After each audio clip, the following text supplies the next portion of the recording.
Europe 1, 8h34.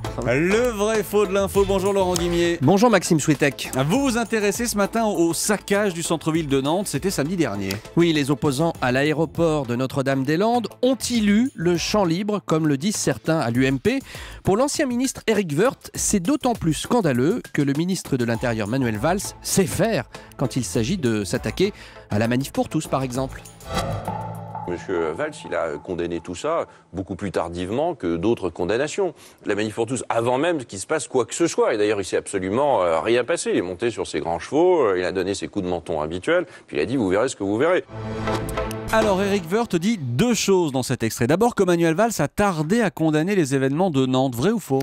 Ça c'est faux. Samedi soir, 19h10, une dépêche urgente de l'agence France-Presse nous apprend que Manuel Valls met en cause, je cite, l'ultra-gauche et les autonomes dans les débordements. C'est 3 heures pile après la déclaration des premiers incidents sur place.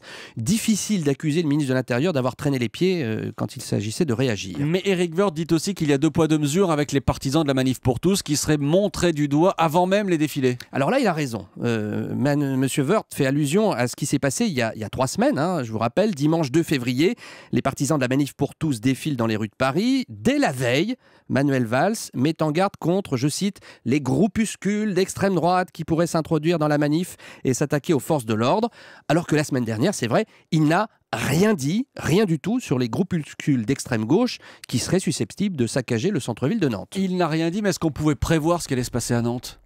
Impossible de vous répondre en quelques secondes, mais quand vous écoutez le préfet de Loire-Atlantique, difficile de dire que tout le monde a été pris par surprise. Christian de Lavernay a déclaré 2 choses au lendemain de la manif. 1. Que les manifestants les plus violents étaient préparés à la guérilla urbaine. Ce sont des professionnels, a-t-il dit.